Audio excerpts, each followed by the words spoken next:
మన ప్రభు అయిన యేసుక్రీస్తు పరిశుద్ధమైన నామంలో ఈ ప్రార్థన వీరుల సమావేశంలో పాలు పొందిన దేవుని బిడ్డలైన మీ అందరికీ కల్వరి పెంతెకోస్త్ మినిస్ట్రీస్ తరపున నా హృదయపూర్వకమైన ప్రేమ వందనాలు. అందరికి వందనాలు, స్తోత్రాలు. యేసయ్య మీ అందరికీ తోడై ఉండి మీరు చేసిన ప్రతి విజ్ఞాపనలు ప్రభువు ఆలకించి గొప్ప కార్యములు మీ కళ్ళతో మీరు చూచేటట్లు ఆయన కార్యాలు జరిగించునుగాక. హల్లెలూయా. ప్రార్థన చేసే గుంపులో మనం ఉండాలి. ఎందుకంటే ప్రార్థన చాలా ప్రాముఖ్యమైంది. చాలామంది ప్రార్థన ఎక్కువ సమయం చేయలేరు. ఎక్కువ సమయం పాటలని, డ్యాన్సులని ఇలా కాలక్షేపం చేస్తూ ఉంటారు. కానీ దేవుని మహాకృపను బట్టి ఇంచుమించుగా ఒక 2.5 గంట 3 గంటలు ఇంచుమించుగా 3 గంటలు కేవలం ప్రార్థన చేయడానికి దేవుడు మనకి సహాయం చేశారు. అందును బట్టి ప్రభువుకి మాత్రమే మహిమ కలుగునుగాక. హల్లెలూయా. ఒక చిన్న వాక్య భాగాన్ని మనం బైబిల్ నుంచి చదువుకుందాం. ఇర్మియా ప్రవచన గ్రంథం 31వ అధ్యాయం 22వ వాక్యాన్ని చదువుదాం. నీవు ఎన్నాళ్ళు ఇటు అటు తిరుగులాడుదువు, విశ్వాసపు ఘాతకులారా, యెహోవా నీ దేశములో నూతనమైన కార్యము జరిగించుచున్నాడు. గట్టిగా చప్పట్లు కొడుతూ దేవుని స్తుతిద్దాం. గట్టిగా గట్టిగా గట్టిగా హల్లెలూయా. ప్రవక్త ద్వారా ఇశ్రాయేలు ప్రజలతో ప్రభు మాట్లాడుతున్నటువంటి ఓ ప్రవచన పూర్వకమైనటువంటి మాట ఇది. వీళ్ళందరూ చాలా భయంకరమైనటువంటి దాస్యపు కాడి కింద నలగొట్టబడుతూ తిరుగులాడుతున్నటువంటి ప్రజలు. ఈ దాస్యపు కాడి కిందకి వీళ్ళందరూ రావడానికి కారణం ఏంటంటే, రాసుకోండి, ఆదికాండం 10వ అధ్యాయం 25వ వచనంలో షేము సంతానము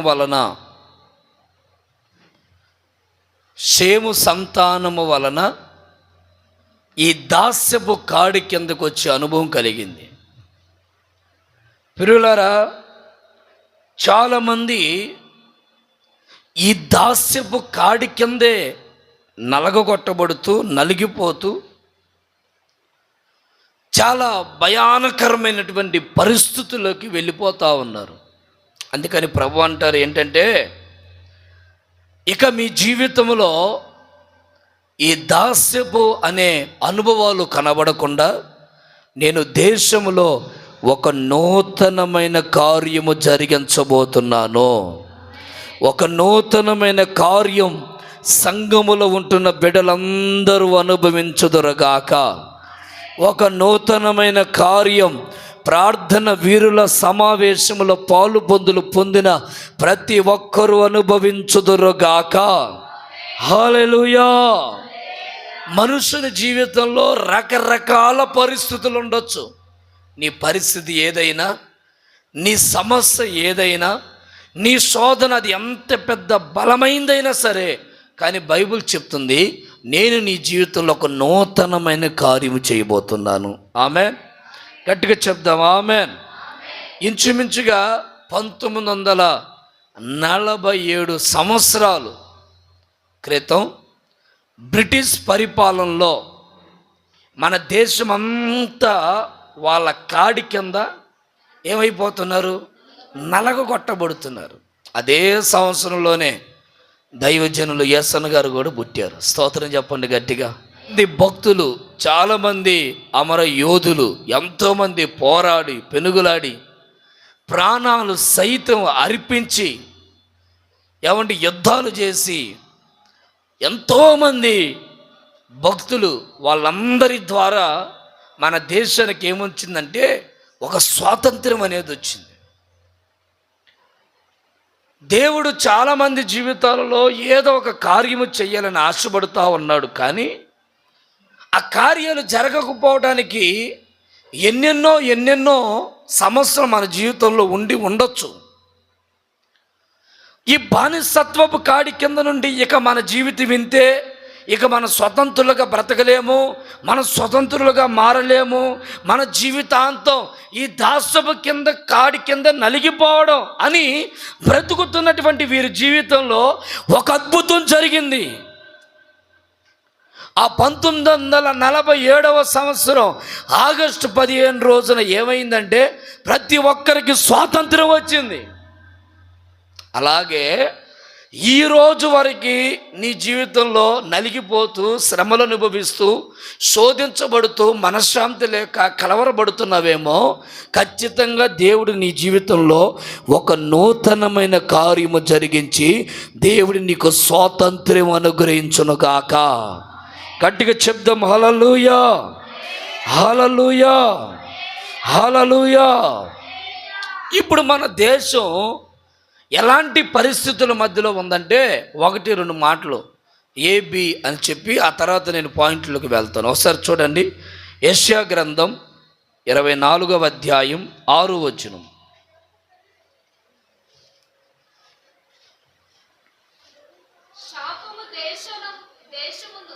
శాపము దేశమును ఏం చేస్తుందంటే నాశనము చేస్తా ఉంది దేశమును. ఇప్పుడు ప్రస్తుతం మన దేశం ఎలాగుందట? శాపం, పితరుల శాపం కానివ్వండి, రోగాల శాపం కానివ్వండి, ఆర్థిక పరిస్థితుల ద్వారా కలిగే శాపము కానివ్వండి, తరతరాల నుండి వస్తున్నటువంటి అది ఏ శాపమైనా కానివ్వండి, ప్రస్తుతం ఏలుబడి చేస్తుంది ఏంటంటే శాపం. ఈ శాపం దేశాలని కుదుట పడనివ్వకుండా చేస్తూ ఉంది. ఈ శాపం కుటుంబాలని సంతోషముగా, ఆశీర్వాదకరముగా బ్రతకనివ్వకుండా చేస్తూ ఉన్నాయి దేశంలో. అందుకే దేవుడు అంటారు, నేను దేశంలో ఒక నూతనమైన కార్యము చేయబోతున్నాను. గట్టిగా చప్పట్లు కొడుతూ దేవుని మహిమపరుద్దాం. గట్టిగా గట్టిగా గట్టిగా హల్లెలూయా, హల్లెలూయా, హల్లెలూయా.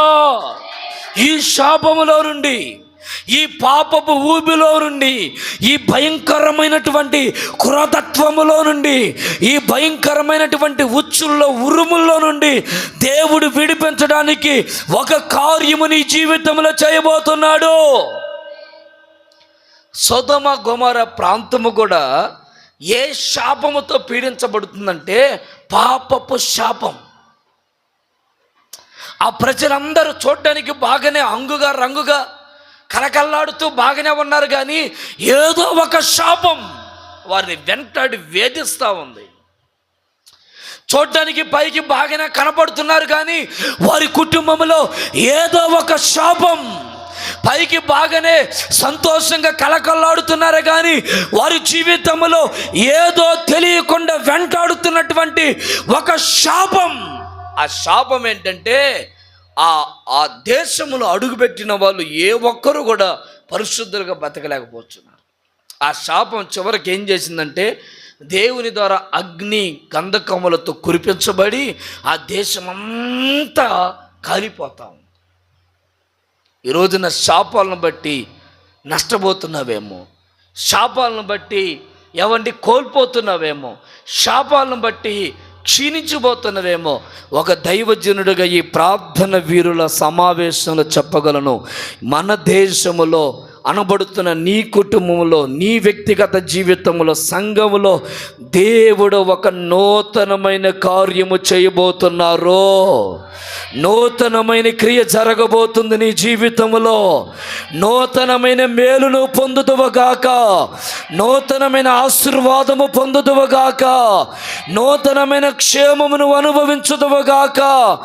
ఈ శాపం మన దేశము నుండి దూరమగునుగాక. హల్లెలూయా. 2 యెషయా ప్రవచన గ్రంథం 24వ అధ్యాయం 11వ వచనం. ద్రాక్షారసము లేదని సంతోషమంతయు అస్తమించింది. ఎక్కడ చూసినా రోగాలు. దేశంలో సంతోషం లేదు. ఎందుకంటే ఆ దేశం ఏమైపోయిందో తెలుసా? అస్తమించిపోయింది. ఆ దేశంలో ఎక్కడ చూసినా ఏదొక రోగం. ఆ దేశంలో ఎక్కడ చూసినా ఏదొక శాపం. ఆ దేశంలో ఎక్కడ చూసినా ఏదో ఒక కరువు. ఆ దేశంలో ఎక్కడ చూసినా ఏదో ఒక మరణ వార్తలు, లేదా ఏదో భయపడే సంభవాలు. ఎక్కడ చూసినా ఏవే తప్ప సంతోషం, ఆనందం, ఆశీర్వాదం అనేది పొర్రపాటున వారి జీవితంలో కనబడట్లేదు. యోవేలు ప్రవచన గ్రంథంలో చూడండి, 1వ అధ్యాయం 11 నుంచి 12 వచనాలు చదువుదాం. యోవేలు ప్రవచన గ్రంథం. భూమి మీద పైరు చెడిపోయింది, గోధుమ కర్రలు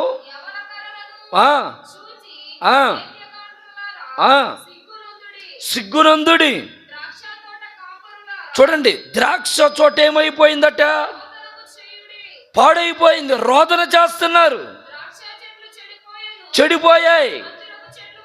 అంజూరపు చెట్లు వాడిపోయాయి, దానిమ్మ చెట్లు పాడైపోయాయి, జల్దరు చెట్లు పాడైపోయాయి. ఇక ఎక్కడి నుండి సంతోషం వస్తుంది? ప్రియులారా, ద్రాక్ష చెట్టు అనగా సంతోషము, ప్రేమ, రక్షణ. ద్రాక్ష చెట్లు అనగా సంతోషము, ప్రేమ, రక్షణకు సాదృశ్యం. 2 అంజూరపు చెట్టు అనగా స్వస్థతకు సాదృశ్యం. అంజూరపు చెట్టు అనగా స్వస్థతకు సాదృశ్యం. 3 దానిమ్మ చెట్లు అనగా సాక్ష్యపు జీవితానికి సాదృశ్యం.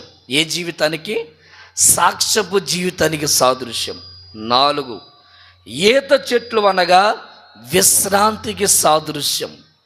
5 జల్దరు చెట్లు అనగా ఆనందానికి సాదృశ్యం. దేనికి సాదృశ్యం అంటే ఇవి? ఆనందానికి.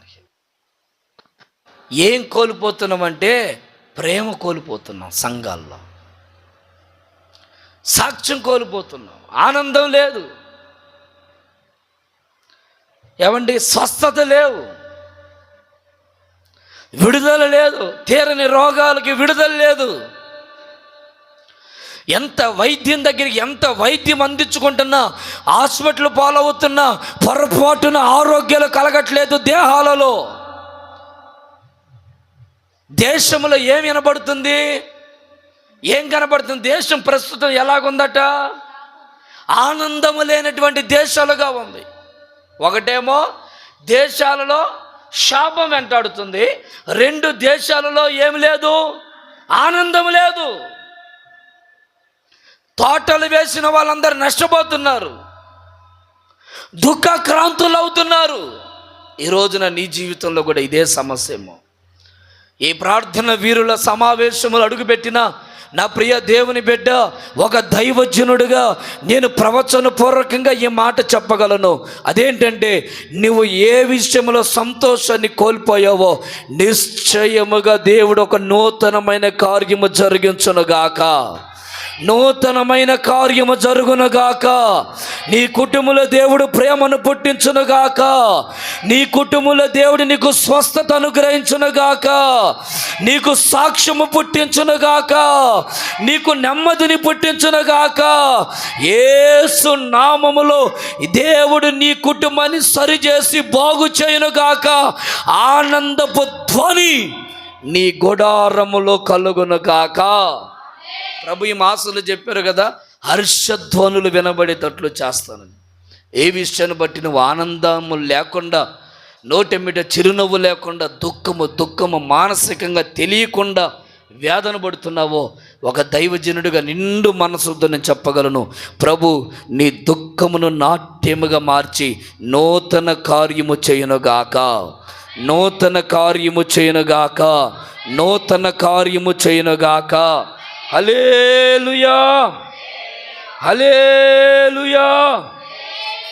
దేశంలో ఆయన చేసే నూతన కార్యం ఏంటి అనే విషయాన్ని ఒకటి లేదా సమయం ఉంటే రెండు చెప్పి నేను ముగించేస్తాను. ఒకటి, దేశంలో ఆయన చేసే నూతనమైన కార్యం ఏమిటి?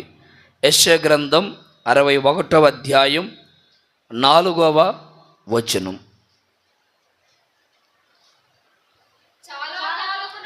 చాలా కాలము నుండి పాడుగా ఉన్నటువంటి స్థలములను,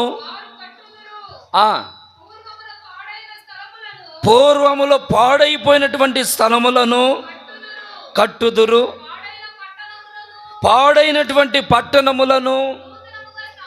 చూడండి, నూతనంగా దేవుడు ఏం చేయబోతున్నాడట? స్థాపించును. ఆమేన్. దేవుడు మన దేశంలో నూతనమైన కార్యము చేస్తానన్నాడు కదా.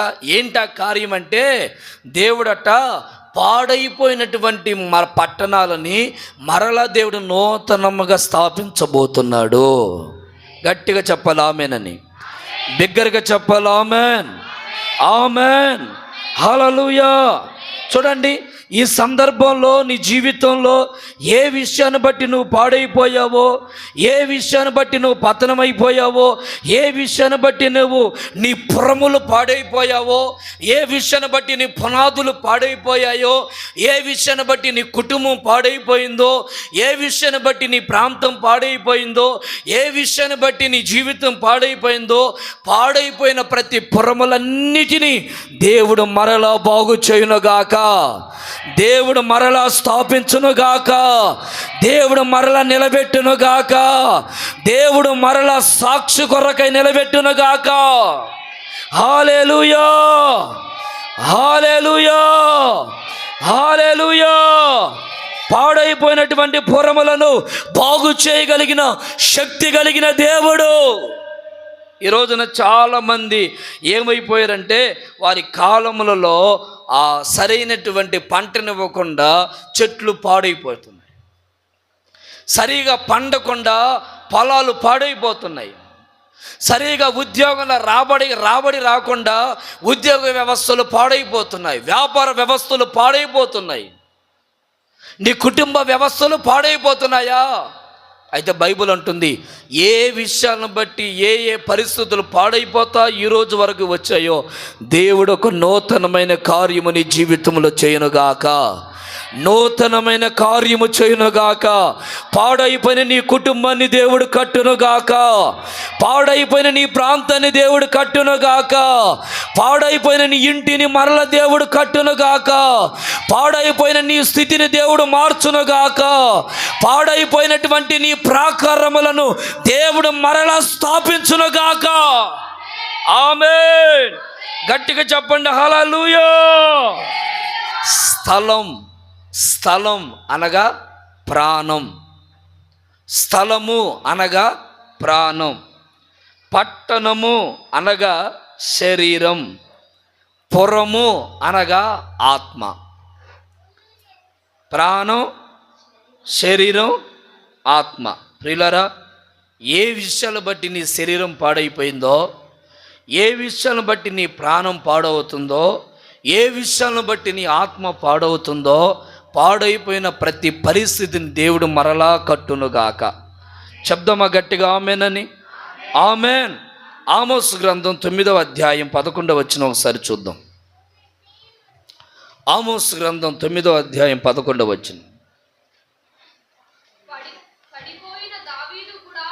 పడిపోయినటువంటి దావీదు గుడారమును ఆ దినమున నేను లేవనెత్తి దాని గోడలను బాగు చేసి, దాని పడిపోయినటువంటి చోట్లను బాగు చేసి,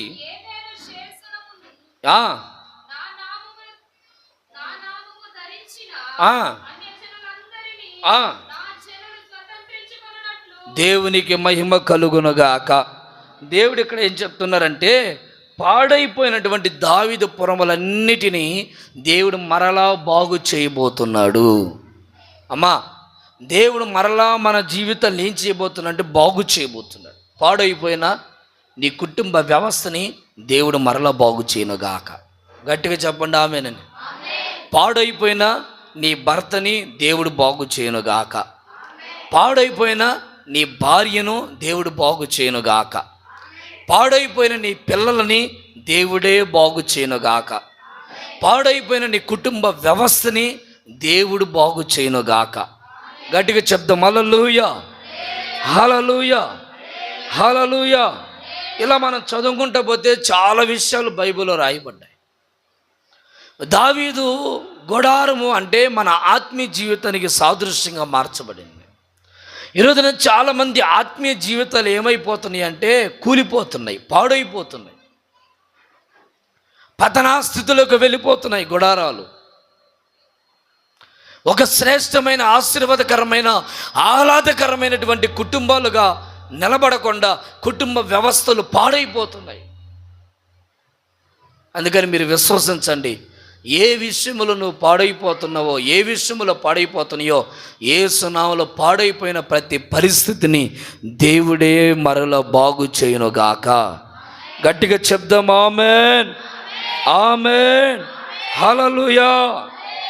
సంఘములో పాడైపోయావా? సంఘములో ఉంటున్న నీవు సరైనటువంటి ప్రార్థన జీవితంలో పాడైపోయావా? విశ్వాసపు జీవితంలో పాడైపోయావా? భక్తి జీవితంలో పాడైపోయావా? సంఘములో ఉంటున్న మనందరితో ప్రభు చెప్తున్నారు, మరలా నేను సంఘములో ఉన్న వారందరినీ బాగు చేసేదనుగాక. సంఘములో ఉన్న వారందరూ బాగుపరచబడుదురుగాక. సంఘములో ఉన్న వారందరినీ నేను మరలా స్థాపించుదునుగాక.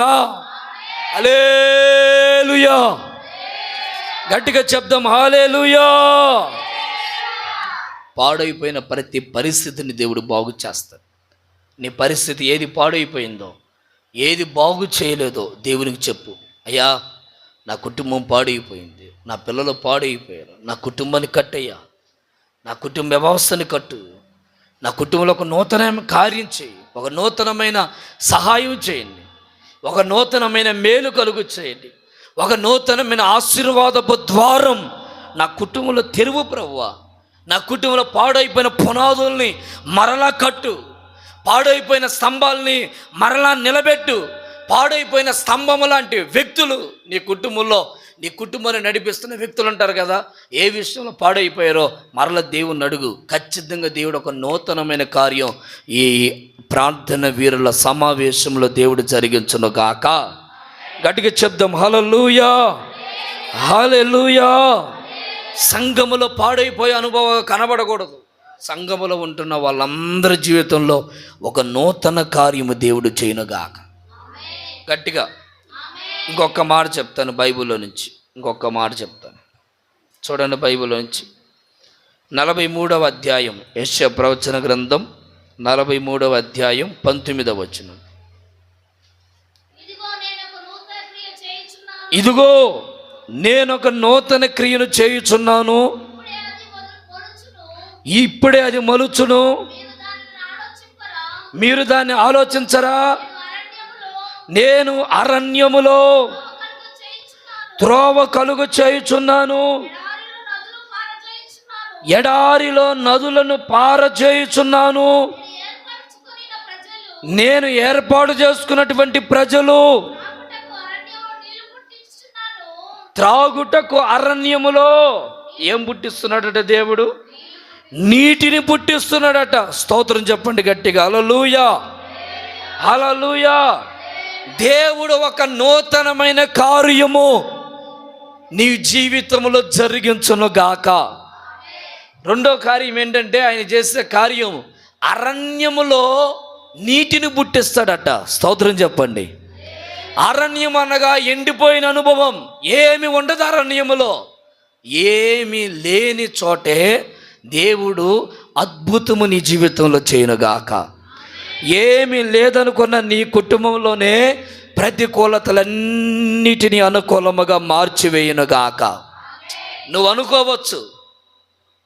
అనుకోవచ్చు ఇది అరణ్యం, ఇక నీ కన్నీళ్ళు కార్చి కార్చి కార్చి కార్చి అలిసిపోయాను, ఇక నా జీవితంలో మేలు కలగదు, ఇది అరణ్యం. ఇదిగో ఇంత ప్రతికూలతలో అనుకూలత కలగదు, నాకేం మేలు కలగదు, నాకు ఏ రిజల్ట్ రావు, నాకే ఆశీర్వాదం లేదు, నాకు నష్టమే అని నువ్వు అనుకుంటున్నావేమో. ఒక దైవజనుడుగా ప్రవచనముతో ఈ మాట నేను చెప్పగలను. అరణ్యములో ఓటలను పుట్టించగలిగిన దేవుడు నీ జీవితంలో, ఎండినటువంటి నిరుత్సాహపడిన నీ జీవితంలో గొప్ప నూతన క్రియ జరుగునగాక, గొప్ప కార్యము జరుగునగాక, నూతనమైన కార్యము నీ గుడారములో జరుగునగాక. నువ్వు విశ్వసించాలి, దేవుని మాటలు విశ్వసించాలి. ఈ కార్యము జరగదేమో, ఈ మేలు జరగదేమో, అన్ని ప్రతికూలముగా ఉన్నాయి పరిస్థితులన్నీ. 100 మంది నీకు జరగదు నీకు జరగదు నీకు జరగదు నీకు జరగదు అనుకుంటే ఇక నువ్వు కూడా ఫిక్స్ అయిపోయావా, ఇది జరగదులే, ఈ మేలు జరగదులే, ఈ కార్యం జరగదులేని. కానీ బైబిల్ అంటుంది, ప్రతికూలతల్లో ఉన్న వారి మధ్యలో ఇప్పుడు దేవుడు అరణ్యములో ఏం పుట్టిస్తాడట, ఒక నీటి ఓటను పుట్టించినట్లు దేవుడు ఒక నూతనమైన కార్యం ఈ మాసంలో దేవుడు నీ జీవితంలో చేయనుగాక. గట్టిగా చెప్దాం.